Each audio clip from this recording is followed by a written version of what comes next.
আমরা ঘরে বসে বসে দীঘা দেখবো, ঠিক আছে? হ্যাঁ, ভালো লাগে খেতে ডিম ভর্তা। ও মা, তাহলে তো খুবই ভালো কথা।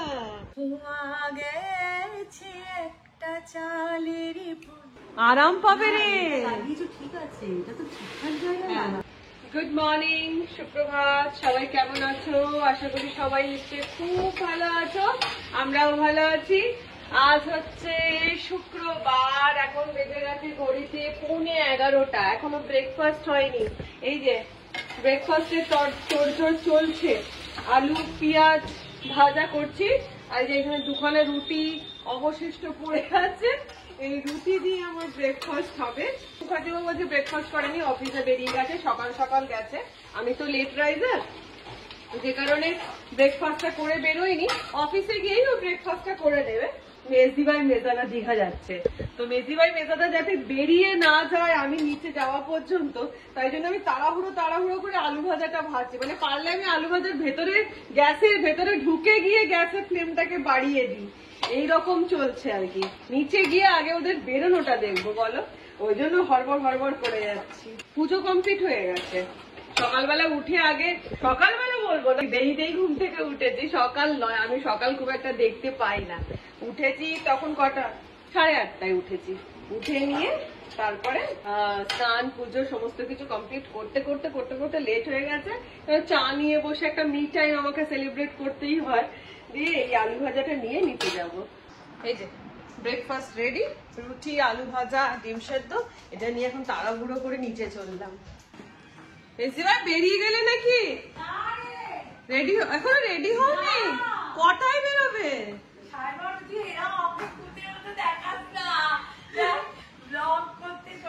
কটার সময় বেরোবে? হ্যাঁ, কটার সময় বেরোবে? 12:30টায় বেরোবো। ও 12:30টায় বেরোবে? আমি তাড়াহুড়ো করে আলু ভাজা করছি যে তুমি বেরিয়ে যাবে বলে। তোর পুজো হয়নি? পুজো হয়নি? তাহলে তো ব্রেকফাস্টও হয়নি। না, ব্রেকফাস্ট সেরে ফেলেছিস বোধহয়। সেরে ফেলিস নি? সত্যিকারে না মিথ্যে করে? এমা 11টা।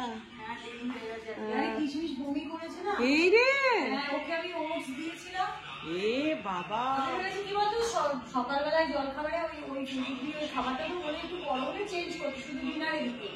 এবার আমি সকালবেলা তো ওটস দিয়ে দই দিয়ে দিয়েছিলাম, ওই ওটসটাই বের করে দিয়েছি। ওটস হজম করতে পারে না, আর ওরা কি আর ওটস হজম করতে পারে? আমি একটা সিট ঝুঁকে খাওয়াতে দেখেছি ওটস আর দই ব্রেকফাস্টে। আর এখানে তোর প্যারিস চলছে।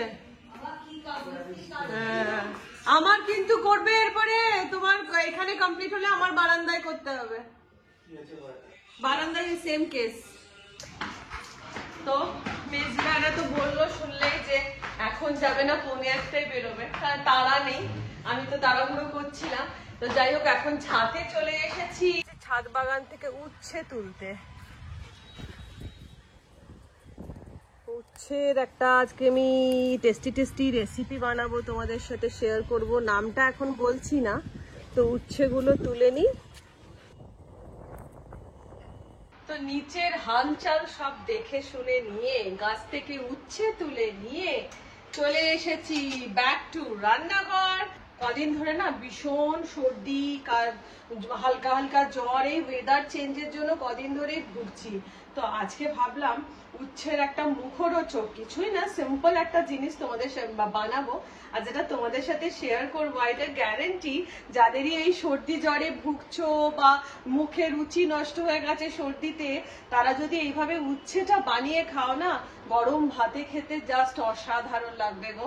এটা আমি একদম গ্যারেন্টি বলছি। তো তাই জন্য না আমি আজকে বানাবো হচ্ছে উচ্ছের ওই মুখরোচক রেসিপিটা, আর তার সাথে এই যে আন্ডা ডিমের ভর্তা বানাবো। তো চলো। আর এদিকে পান্তুয়া রানী কিন্তু আমাদের ঘুরে ঘুরে বেড়াচ্ছে আর দেখছে, কারণ মিস্ত্রি কাজ করছে। দেখলে তোমরা, দিদির ঘরে কাজ করছিল, ওর কমপ্লিট হয়ে যেতে এবার আমার ঘরে চলে এসেছে। কি হয়েছে বলতো, বারান্দা দিয়ে না, বারান্দা যে ব্যালকনি গুলো আছে, এই ব্যালকনি গুলো না, প্যারিস গুলো না পুরো খসে খসে পড়ে যাচ্ছে। 13 বছর আমাদের ফ্ল্যাটটার হলো, তো সবকিছুর তো একটা মানে কি বলবো ক্ষয় আছে। তো দেখাচ্ছি তোমাদেরকে কি কাণ্ডটা হয়েছে। এই দেখো, এইভাবে না প্যারিস গুলো পুরো ছেড়ে ছেড়ে পড়ে গেছে। তো তো আজকে আবার এইগুলোর প্যারিস হবে।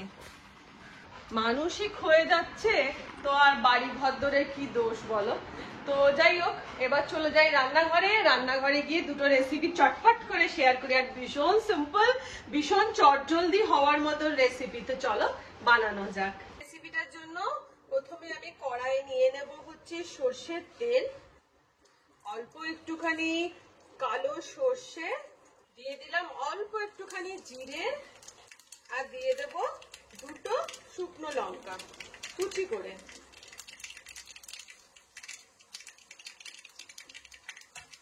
ফোড়নটা রেডি হয়ে গেছে। এবারে আমি এর মধ্যে দিয়ে দিলাম পেঁয়াজ কুচি। পেঁয়াজটাকে একটু হালকা লাল লাল করে প্রথমে ভেজে নেব। পেঁয়াজটা যে অল্প ভাজা হয়ে গেল, এবার আমি এর মধ্যে দিয়ে দেব এরকম ছোট ছোট করে কেটে রেখেছি উচ্ছেগুলো, সেই উচ্ছেগুলোকে এর মধ্যে দিয়ে দেব। দিয়ে উচ্ছে পেঁয়াজ সবটাকে আবার ভালো করে ভাজবো। এই সময় দিয়ে দেব আমি নুন, পরিমাণ মতো নুন দিয়ে দিলাম। নুন দিয়ে এটাকে একটুখানি ফ্রাই করব। উচ্ছেগুলো দেখো অলমোস্ট ভাজা হয়ে গেছে। এবার আমি অ্যাড করে দিলাম এর মধ্যে আর একটু সর্ষের তেল, দিয়ে এর মধ্যে দিয়ে দেবো আমি 7-8 কোয়া মতন গোটা রসুন। এটা সর্দি জ্বরের মুখে যে কি লাগে তোমাদেরকে কি বলবো। তা সেই সর্দিতে তো রসুনটা খাওয়াটাও ভালো। তো এই রসুনটাকে আমি ভালো করে মধ্যখানটাতে ফ্রাই করে নিলাম, উচ্ছেগুলো একটু সাইড করে দিয়ে। রসুনগুলো ভাজা হয়ে গেছে। এবার আমি রসুন, উচ্ছে, পেঁয়াজ সবটাকে সুন্দর করে ভেজে নেব। আর আমি যেহেতু ঝাল খেতে ভালোবাসি, তাই ঝাল না দিলে আমার মন ভরে না। তাই জন্য আমি দিয়ে দিলাম ওপর থেকে অল্প একটুখানি লঙ্কার গুঁড়ো, দিয়ে দিলাম অল্প একটু হলুদ গুঁড়ো, দিয়ে দেবো এটাতে অল্প একটু ধনে গুঁড়ো, দিয়ে আবার জিনিসটাকে খুব সুন্দর করে মিশিয়ে নেব। তো ব্যাস রেডি হয়ে গেল রসুন দিয়ে উচ্ছে ভাজা। আর নেক্সট যেটা আমি এখন শেয়ার করতে চলেছি সেটা হচ্ছে ডিম ভর্তা। ডিম ভর্তাটাও ভীষণ সিম্পল। তো চলো বানিয়ে নেওয়া যাক। প্রথমে আমি দিয়ে দিলাম আবার কড়াতে সর্ষের তেল। তেলটা গরম হতেই আমি দিয়ে দেবো এটা 3টে মতন শুকনো লঙ্কা। ঝালটা যে যার নিজস্ব কিন্তু, হ্যাঁ। 3টে মতন শুকনো লঙ্কা দিয়ে দিলাম। লঙ্কাগুলোকে ভেজে নেব। 6-7 কোয়া মতন রসুন,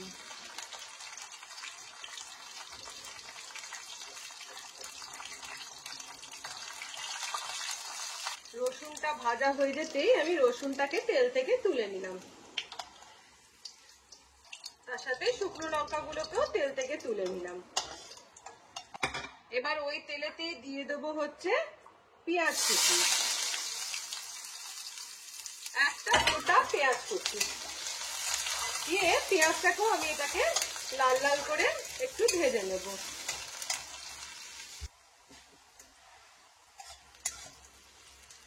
এবার আমি অল্প নুন দিয়ে শুকনো লঙ্কাটাকে ভালো করে চটকে নেব।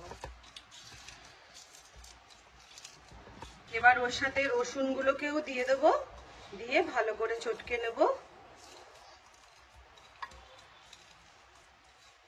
এবার তার সাথে দিয়ে দেব ভাজা পেঁয়াজটা, দিয়ে এটাকেও সুন্দর করে এর সাথে মাখিয়ে নেব।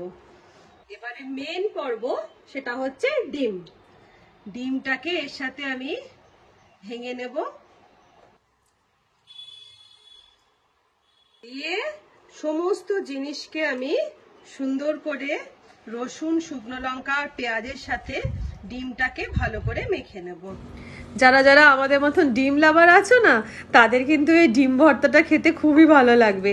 আর তার সাথে যদি একটুখানি ধনেপাতা কুচি মেশানো যায় না, তাহলে সোনায় সোহাগা। কিন্তু এই মুহূর্তে আমার বাড়িতে ধনেপাতা নেই, তাই জন্য আমি এটা সিম্পল ভাবেই করে নিলাম। দিয়ে দিলাম হচ্ছে কাঁচা সর্ষের তেল। ভর্তা মানে তেলটা ম্যান্ডেটারি। দিয়ে দিলাম কয়েকটা কাঁচা লঙ্কা, দিয়ে ভালো করে মেখে উপর থেকে আরেকটু সর্ষের তেল দিয়ে দিলাম। ব্যাস রেডি হয়ে গেল ডিমের ভর্তা। কি গো রেডি? আচ্ছা শোনো, তোমাকে একটা কথা বলি, তুমি ওখানে কি করছো না করছো সমস্ত কিছু কিন্তু আমাকে শেয়ার করবে, আমি বন্ধুদের সাথে শেয়ার করব, ঠিক আছে? তোমাকে কিন্তু এই জিনিসটা করতে হবে, এটা বলে রাখলাম কিন্তু। সমুদ্রে স্নান থেকে কি খাচ্ছ থেকে টোটাল কতটা মজা করছো সব, ঠিক আছে? হ্যাঁ নিশ্চয়, দীঘা যাবে সমুদ্রে স্নান করবে না, করতেই হবে। বেশ দাদা রেডি? ব্যাস খালি বেড়ানো, আবার একসঙ্গে, একদম একদম। গরমে আরাম পাবে রে। ঠিক আছে, এটা তো ঠিকঠাক জায়গায় মেজদিভাই তো ঠিকঠাক জায়গায় লাগায় না। আচ্ছা আনন্দ করো। আচ্ছা ইয়ে করবি, জগন্নাথ মন্দিরটা যাবে, দীঘায় যে জগন্নাথ মন্দির হয়েছে এখন, বল আমাদের কবে হবে জানি না।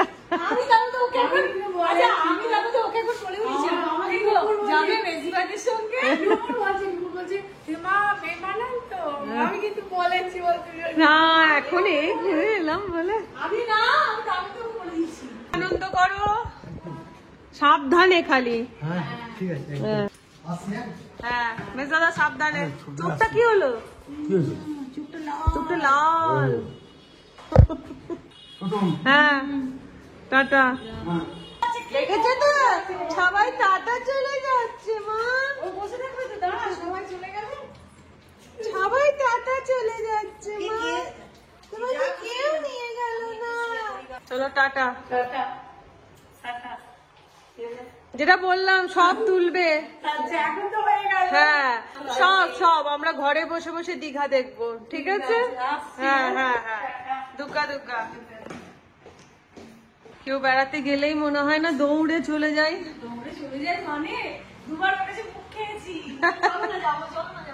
মনে হচ্ছে চলে যাই, বুঝলি কি?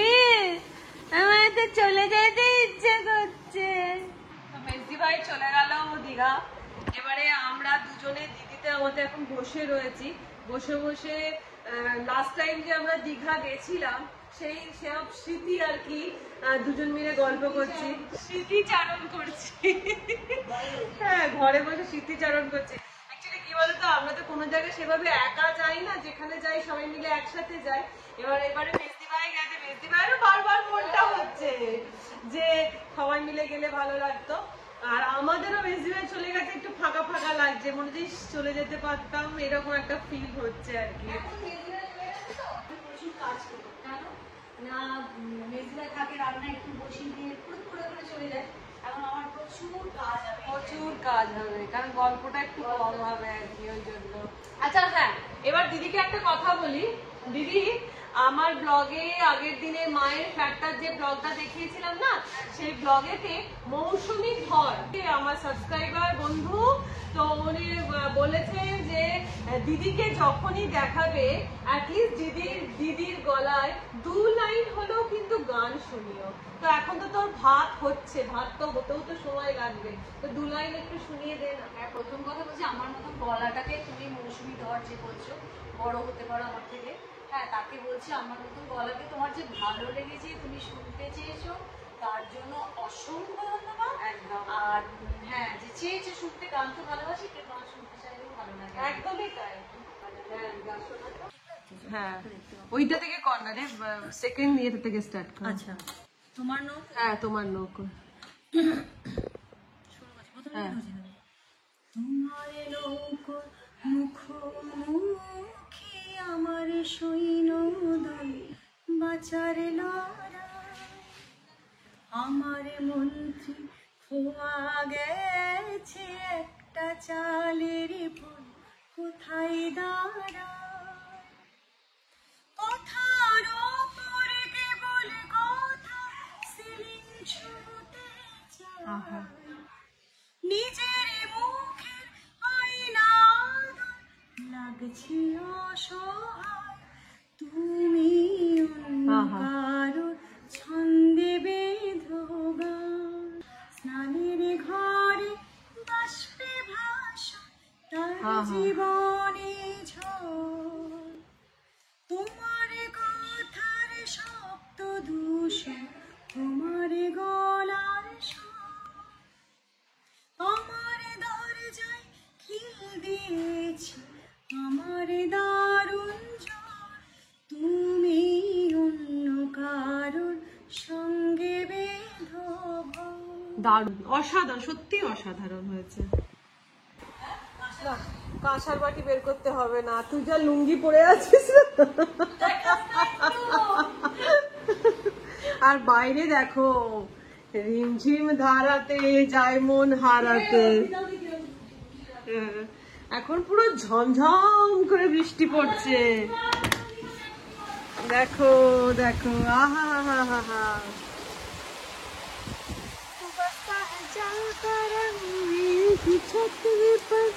मोतिया जैसे चल गए, बूंद किए घड़ी लाई है वो घड़ी जिसके लिए हम तरसे, रिम झिम झिम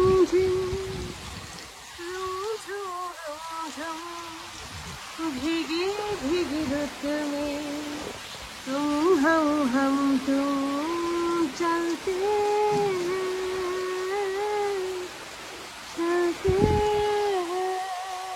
কি ভালো লাগে না এই দৃশ্য দেখতে।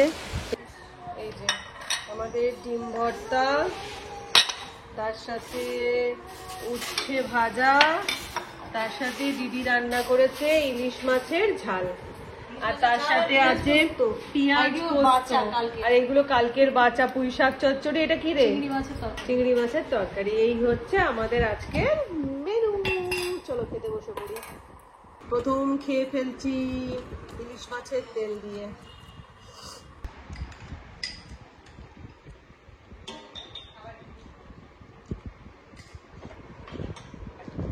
অন্যের হাতে ইলিশ মাছের তেলটাও যেন ভালো লাগছে, তোর হাতে ইলিশ মাছের তেলটাও ভালো লাগছে। এই দেখছিস যে দেখ নিখাকি ময়না, এই যে আমাদের নিখাকি ময়না, খাওয়া তার নেই।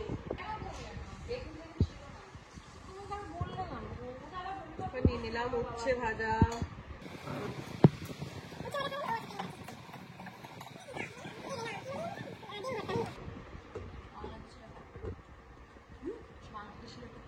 ভালো লাগছে উচ্ছে ভাজাটা।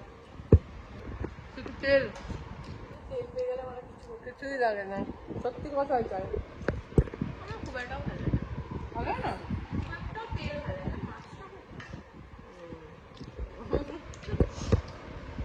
ওদের এখনো পোস্ত দিয়ে আর তেল দিয়েই চলছে। তুই তো ভীষণ আস্তে খাস, আর আমি দেখো হড়বড় হড়বড় করে খাই বলে এই যে নিয়ে নিলাম ডিম ভর্তা।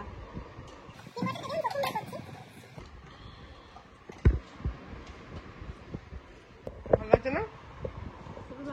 খুবই একটু অন্যরকম আর কি, উচ্ছে ভাজাই একটু অন্যরকম আর কি। ডিম ভর্তা। ও মা, তাহলে তো খুবই ভালো কথা, তাহলে তুমি পুরোটাই নাও।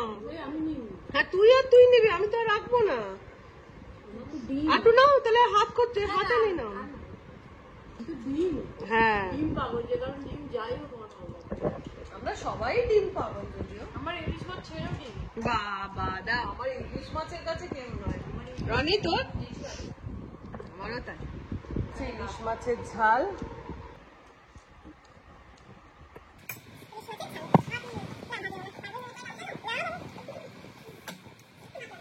স্বাদ আর আলাদা করে বলার কিচ্ছু নেই।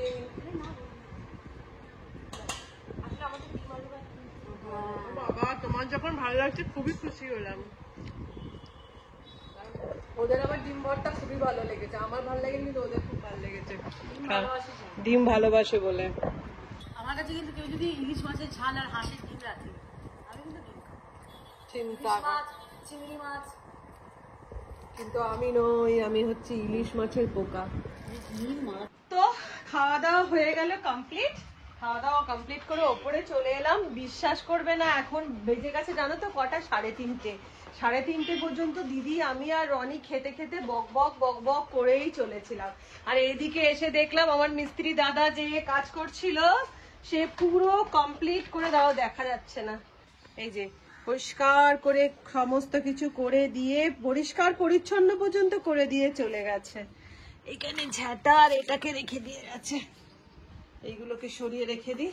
পান্তারে তুমি গার্ড দিয়েছো মা? তুমি ভালো করে দেখে নিয়েছিলে তো সব ভালো করে কাজ করেছে কিনা? তো আজকের মতন ভিডিও আমি এখানে শেষ করে দিলাম এই ঝাঁটা নাটা নিয়ে। এবার কি করতে হবে জানো তো? এবারে এই মিস্ত্রি দাদা তো কাজ করে চলে গেল, এবার আমাকে পুরো ঘর ঝাঁট দিতে হবে, ঝাঁট দিয়ে মুছতে হবে। কারণ ঘর না কিরকম হয়ে গেছে বলো তো, ওই দাদা তো প্যারিস করেছে, আর প্যারিস করেছে বলে হেঁটে হেঁটে ঘরের মধ্যে ঘুরেছে। সেই প্যারিসের না মা লক্ষ্মীর যেরকম পায়ের ছাপ হয় লাল রঙের, সেরকম সাদা পায়ের ছাপে ঘর আমার পুরো ভর্তি হয়ে গেছে। এবার আমি ঘরগুলো মুছবো।